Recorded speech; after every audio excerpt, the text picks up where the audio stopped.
राधे राधे दोस्तों, आप सभी का हमारे चैनल पर स्वागत है।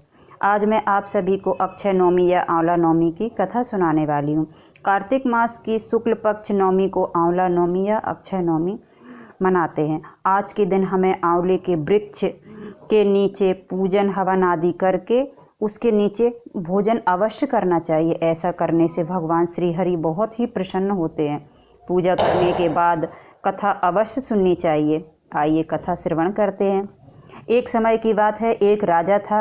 वह 1.25 मन आंवले का दान करके ही भोजन करता था। इसके बाद उसका नाम अमलिया राजा पड़ गया। एक दिन उसके बेटे और बहू ने सोचा कि राजा रोजाना इतने सारे आंवले दान करेंगे तो इस तरह तो सारा धन, हमारा खजाना नष्ट हो जाएगा। इसलिए बेटे ने राजा से कहा, आपको इस तरह से दान पुण्य बंद कर देने चाहिए। बेटे की बात सुनकर राजा को बहुत दुख हुआ।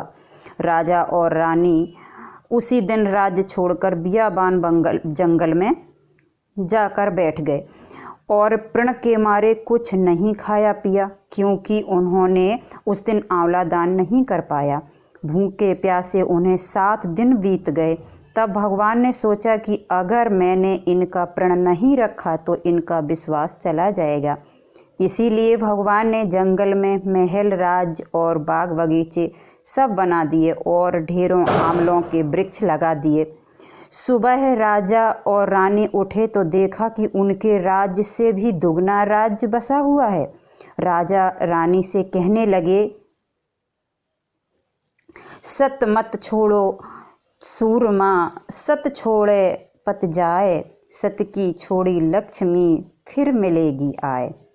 आओ स्नान आदि करके आंवला दान कर और फिर भोजन करते हैं। राजा रानी ने आंवला दान किया और भोजन करके खुशी खुशी जंगल में रहने लगे और प्रतिदिन अपने आंवले दान करना नहीं छोड़े। उधर आंवला देवता का अपमान और माता पिता से बुरा व्यवहार के कारण बेटा और बहू के बुरे दिन आ गए। राज दुश्मनों ने छीन लिया। दाने दाने के लिए तरसने लगे और काम ढूंढते ढूंढते अपने पिता के राज्य में आ पहुँचे। उनके हालात इतने बिगड़े हुए थे कि पिता ने उन्हें बिना पहचाने ही काम पर रख लिया। एक दिन बहू अपनी सास के बाल गूंथते समय उनकी पीठ पर मसा देखा और मसा देखकर उसे रोना आने लगा। उसने सोचा कि ऐसा मसा तो मेरी सास को भी था। हमने उन्हें आंवला दान करने से रोका था कि हमारा सारा धन नष्ट हो जाएगा। आज वो लोग ना जाने कहाँ होंगे, किस हाल में होंगे। बहू रोने लगी और आंसू सास की पीठ पर जा गिरे। तब रानी ने पलटकर देखा और पूछा कि तुम रो रही हो? उसने बताया कि आपकी पीठ के जैसा मसा मेरी सास के पीठ पर भी था। हमने उन्हें आंवला दान करने से रोक दिया, इसलिए वो घर छोड़कर चले गए।